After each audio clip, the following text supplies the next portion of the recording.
I think this is actually a really great question. If nuclear energy really is such a wonderful thing and can do so much for our society in terms of sustainability, reliable energy, and a low environmental impact, then why are there so many false narratives in society about how evil it is and how bad it is and how it's just such an unacceptable solution?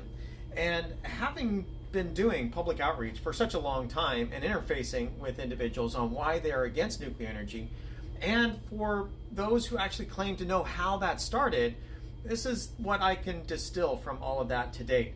Now, I did hear one academic make an accusation against big oil and gas, basically the Rockefeller Institute, saying that they started it many years ago by instituting a few things that helped promulgate anti-nuclear sentiments. And that makes sense, right? The biggest competitor for nuclear energy is fossil fuels. That's really the only dispatchable energy source that actually could really compete with what nuclear energy can do. And so it would make sense, big oil and gas to be against it. But I've never actually seen any hard evidence, just accusations that weren't based on any kind of peer-reviewed journal papers or other hard evidence that I would find compelling.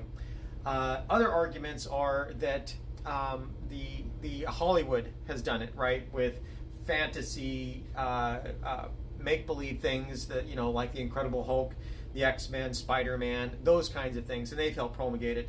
I think the biggest Hollywood instigator was the China Syndrome. I think that did contribute to a lot of anti-nuclear sentiment, because shortly after that, 3 Mile Island came out. So I think that did a big deal. But the only thing that I've actually seen in the literature that was correlated with any kind of anti-nuclear sentiment was what we would call the birth defect. The fact that it came out of nuclear weapons development.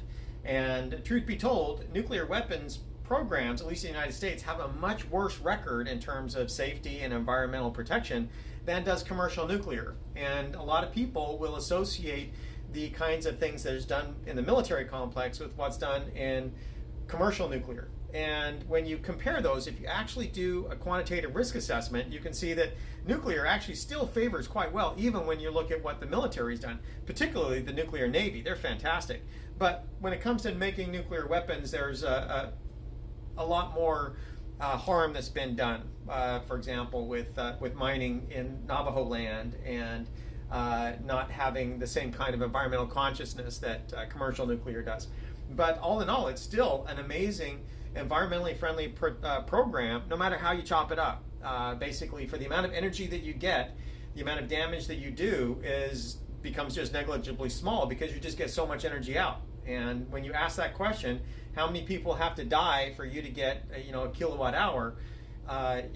People are going to die no matter how you do it. You want to minimize that, and the way you minimize it is with nuclear energy, and it's because of energy density. So I hope that answers the question. Thanks for asking. Have a good day. Bye.